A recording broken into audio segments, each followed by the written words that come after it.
So, Mr. Brown, you've written many books about China, a trilogy, in fact. So, could you tell us why are you so enthralled by this nation? My wife and I, well, first off, I lived in Africa and the Middle East for 10 years before. Then my wife and I moved to China from 1990 to 1997. And we then came back to Europe and the United States, moved back to China in 2010. And both of us were so gobsmacked by what we saw. I mean, not just the infrastructure and the development, but the change in the people and the change in their attitudes and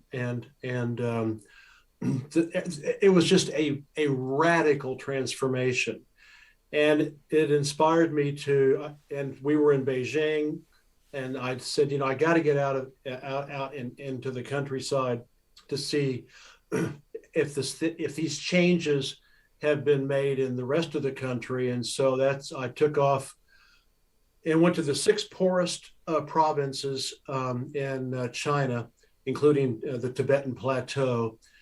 And I was even more gobsmacked. I mean, it was just unbelievable.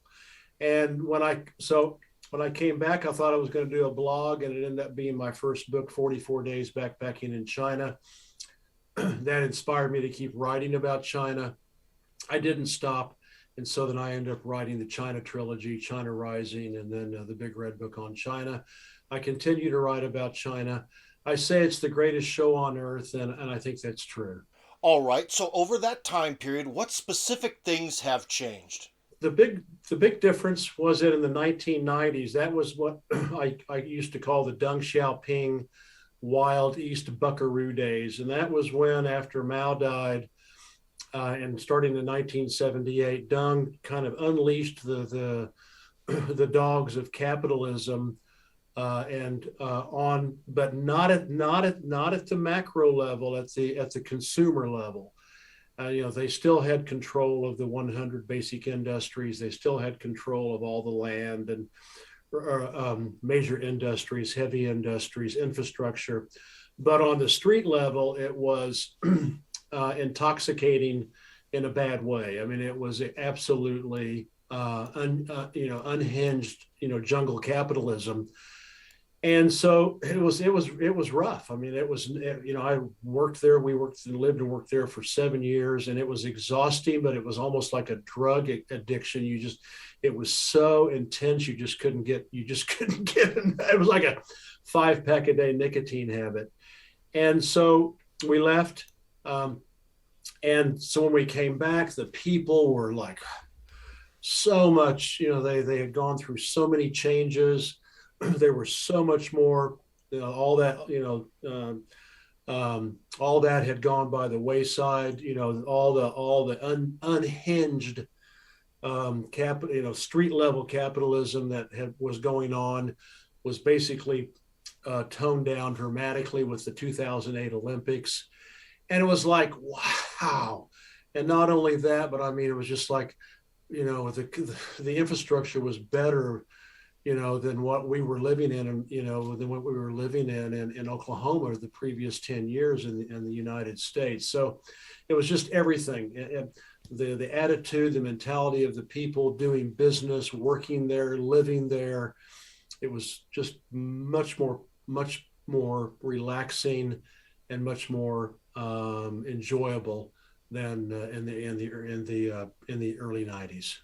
You just mentioned mentality, which is a huge part of this program, this YouTube channel, everything I write. I believe mentality is always a critical issue to discuss. Mentality and ideology, which are kind of similar. But anyways, so the question is, how has the mentality of a Chinese person in, say, the 1990s, how has that changed from then till now? How does a modern Chinese person think in comparison to his 1990s counterpart? Well, in the 1990s, because the dogs of capitalism at the street level, this is what's so strange. They still maintained finance, insurance, real estate. They still had the 100 largest, industries under state-owned enterprises. But at the commercial level, the street level, it was dog eat dog, and people were, lying and cheating, and there was no no one could trust anybody because it was all about making money. It was all about the big hustle. I'm not saying everybody, but too many. And crime was a problem compared to now today. There's almost none other than financial crime and online crime. But I mean, I'm just, there were people, putting bars on their windows, and it was like sort of like living in it was like living in the Wild West. And it was you against the local world. And it was just, I mean, it was fun and it was exciting, but it was not a healthy experience, and not good for the soul. And so when we came back, it was like, that was the difference. And so then during that time, the Chinese nation, the Chinese people started to go back to their Confucianism, Taoism, Buddhism, which are three distinct belief systems. But over the millennia, they've melded into sort of a universal belief system. And most Chinese don't distinguish between the three. You'll find specialists in each one, but most of them don't. And so it was just, there was a lot more spirituality. You could trust people. You could worry about not being ripped off. It was, the security on the street was back. Honesty in business was much more prevalent. And it got more and more so, especially with Xi Jinping when he became president in 2012, 2013, and General Secretary of the Communist Party of China. And he has kicked ass and taken names and cleaned up the party. I mean, hundreds of thousands of people, are going to jail or have been kicked out, and also in business because they have the social credit system, which is aimed mainly at reining in corrupt and corrupt businesses and corporations to make them accountable to the public. So that's the difference. Okay, so here's a big one, but I think it's very important.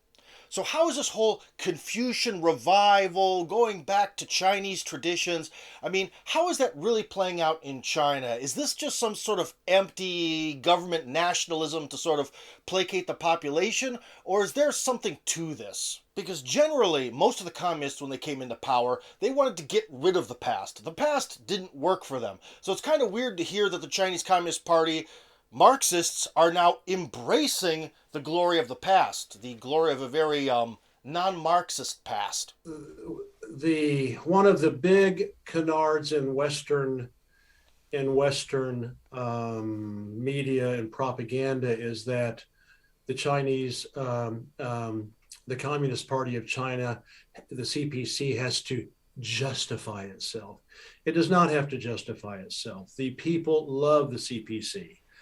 They demand the CPC. And what is so interesting, as I have pointed out in my writings, is that China has basically been a communist civilization and society going back 3,500 years ago to the Shang dynasty, the first great dynasty.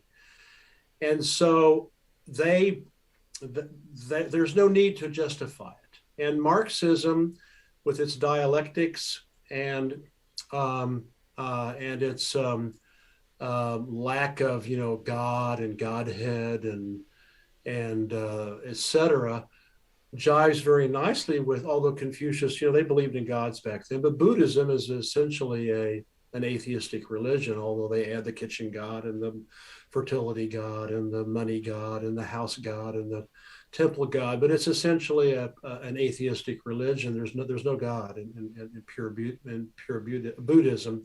So it just,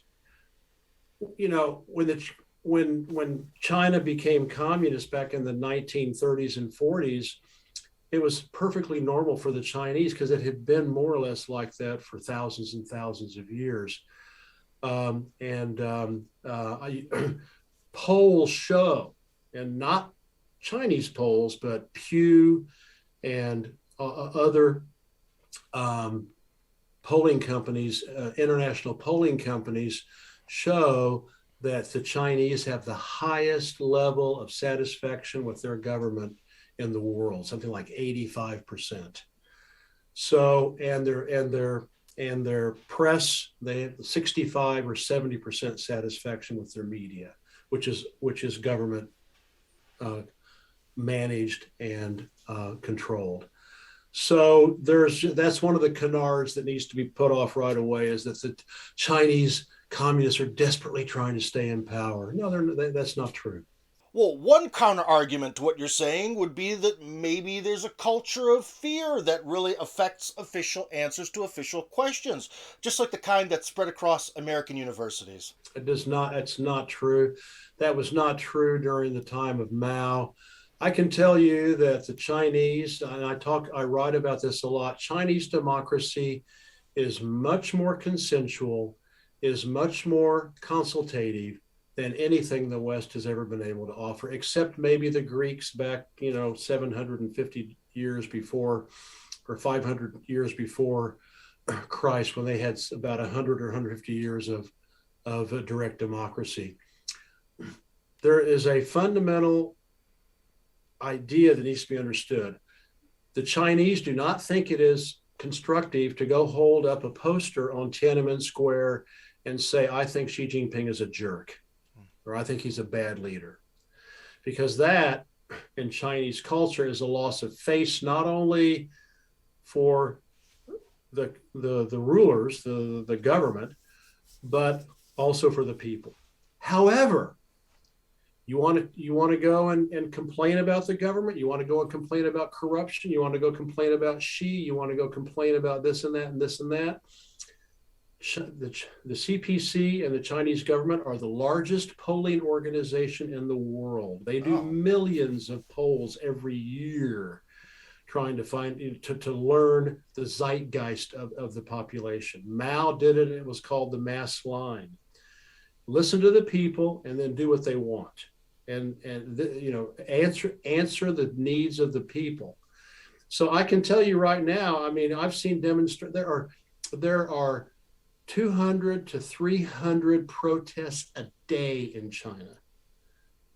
And as long as it's not personal, as long as it's not ad hominem, if they want to complain about this company or this, the fact that the department, that this ministry is not doing its job, or, what about this pollution here, or why is our sewage systems a mess? There are hundreds of protests every day in China.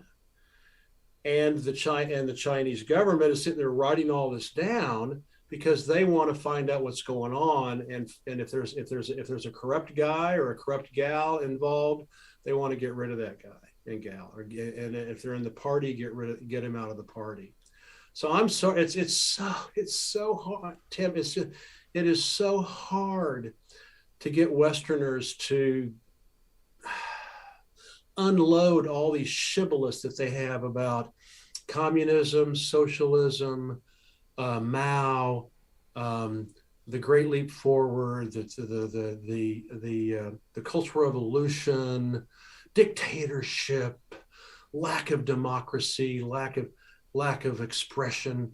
Right now, I can go online in China, and there are anti-Mao groups, there are pro-Mao groups, there are anti-Xi groups, there are anti-Mao groups, there are anti-CPC groups, there are pro-PC groups, and you can vent yourself all you want, and you can also go down to your local, if you don't want to go to one of the. And I used to see all these when we were living there. We used to see all these polls that, please come in, we want to talk to you about this. Please come in, we want to talk to you about that.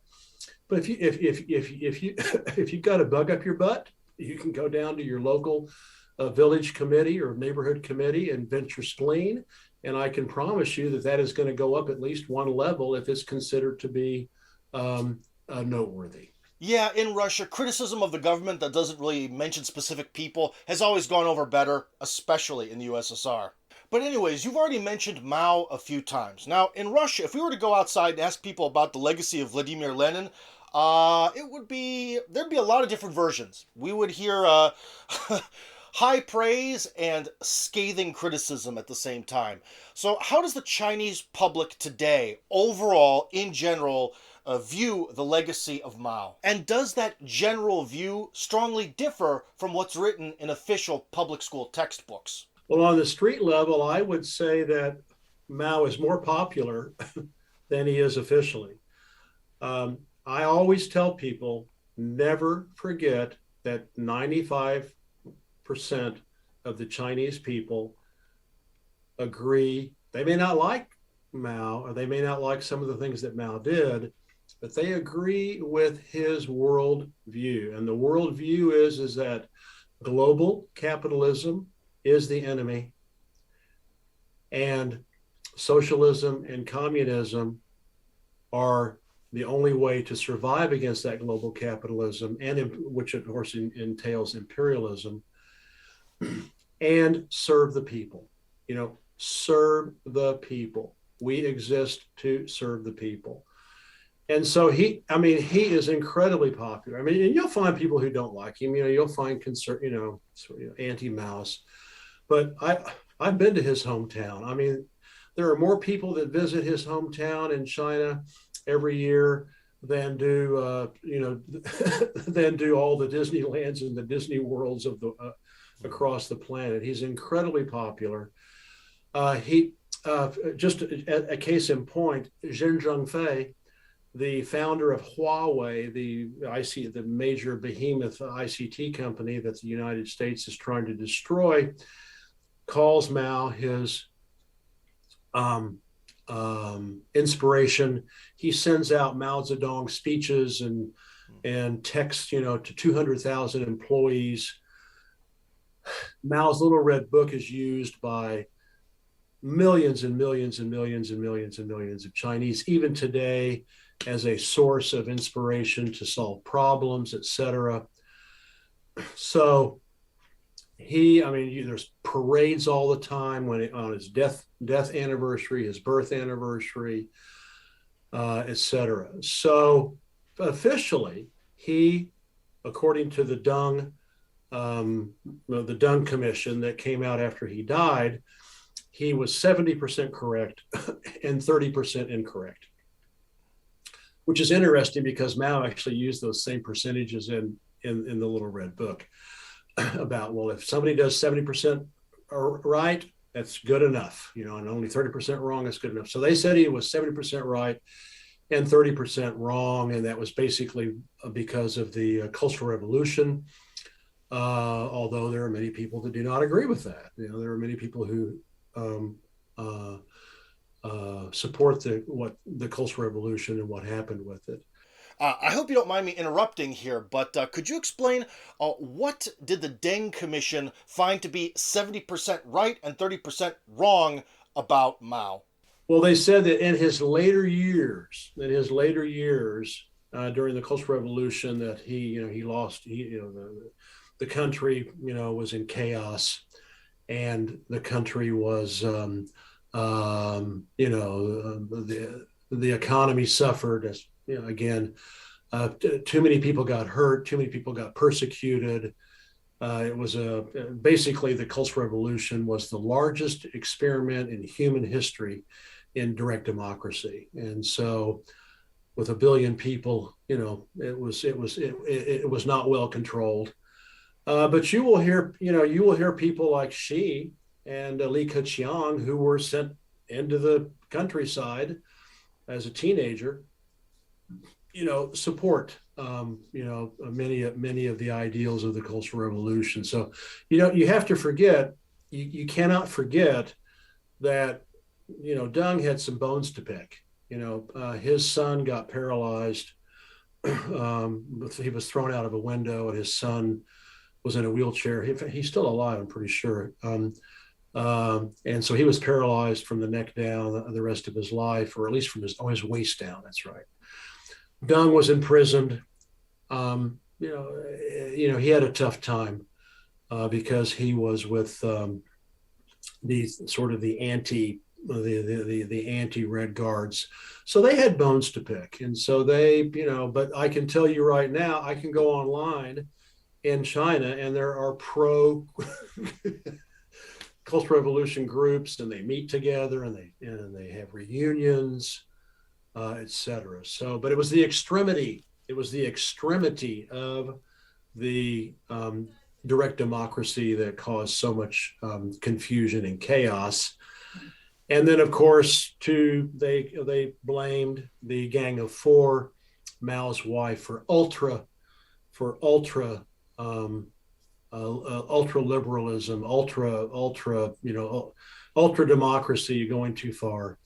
So that was basically it. It was the last few years of his life. Okay, so if Mao said that the big mission is to fight global capitalist imperialism or something of the like, what does that mean in terms of countries, and friendly countries like Russia or Iran? I mean, Russia is capitalist now. Some would say state capitalist, but definitely not communist, right? And Iran had an Islamic revolution, and they are not communist, and they are almost a theocracy. So, is China's willingness to work with Russia and Iran, is this just some sort of like new Ribbentrop-Molotov pact, or is there a different dynamic to things? So how does this mission laid out by Mao affect the rest of the world outside of the Golden Billion? Raman Mazaheri, an Iranian American, he would disagree with you. Iran is he said the Ayatollah, they had lots and lots of discussions at the street level and at the policy level, and it was, are we going to be Islamic first and socialist second, or socialist first and Islamic second? And they decided to go with socialism first and Islam second.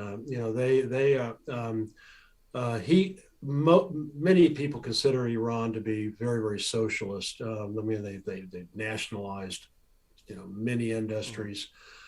So, but that's a whole other story. But I do think they are socialist. Russia, I'd love to have you on my show one day to tell me.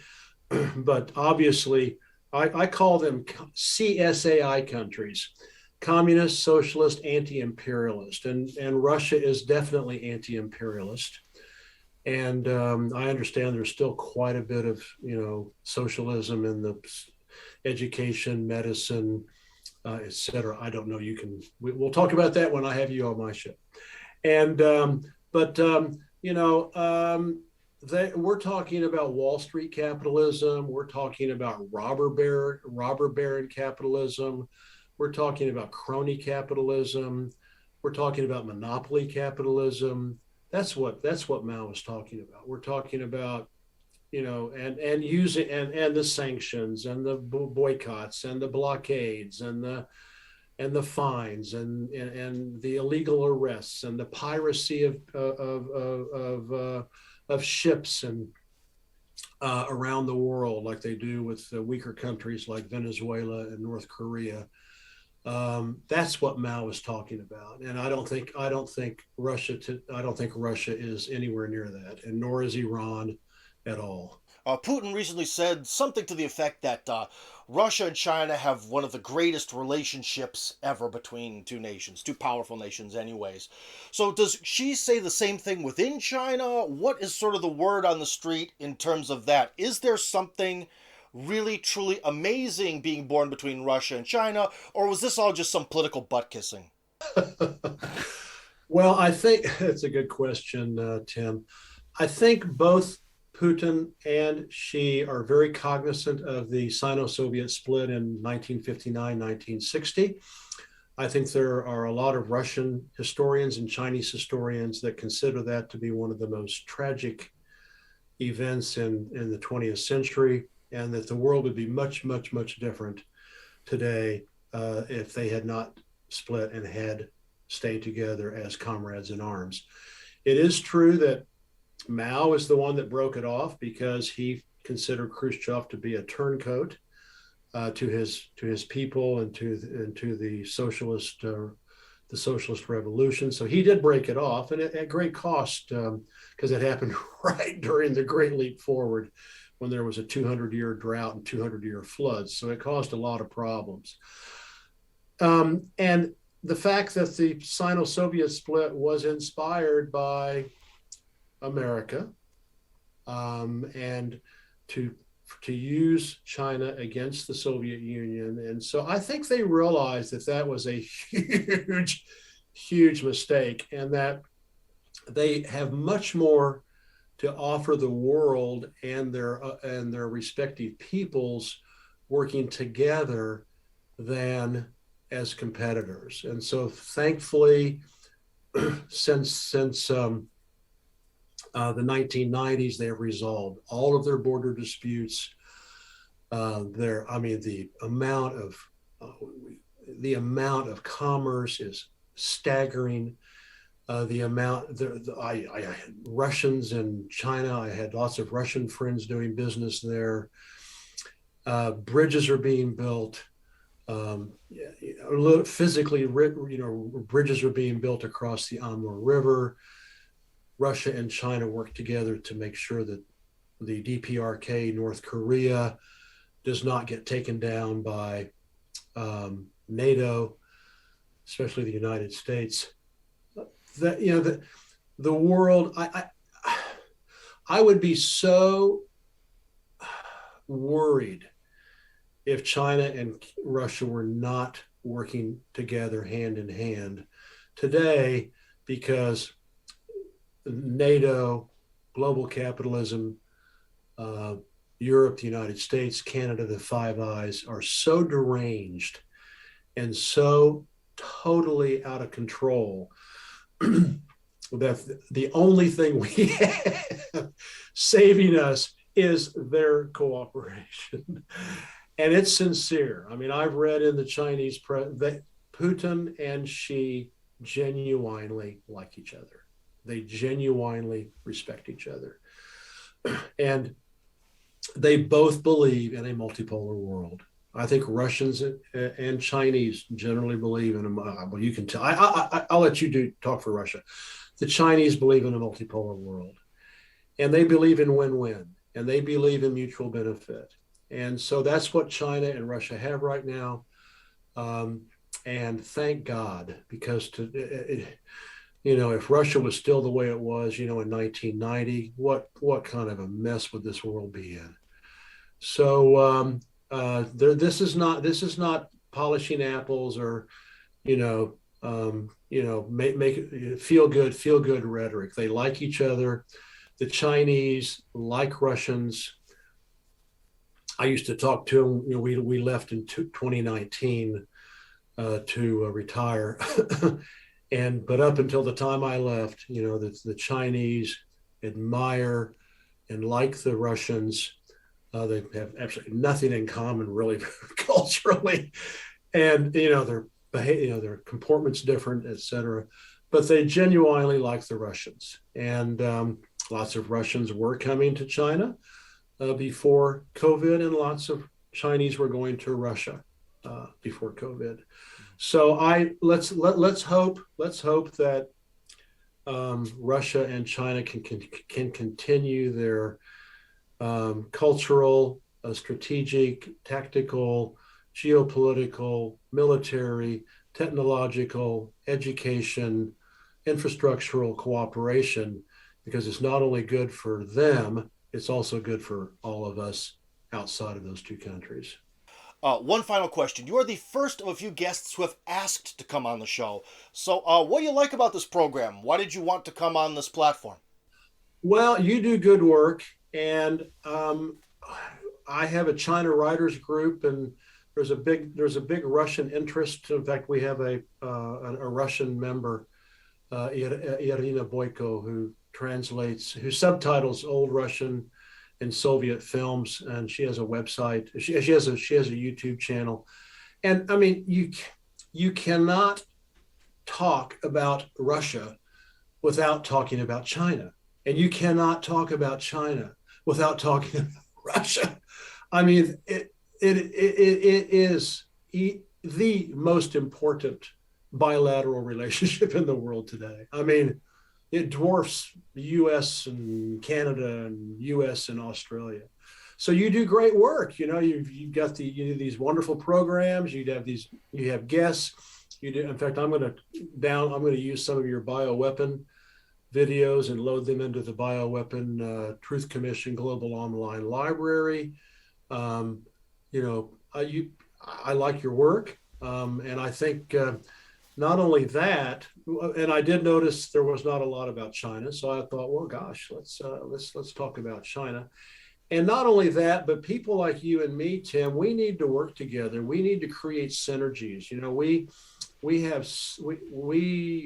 targets on our back. You know, the mainstream media, what I call the big lie propaganda machine in the West, is trying every which way to snuff our voices, censorship, cancellation of accounts. I mean, it just goes on and on and on.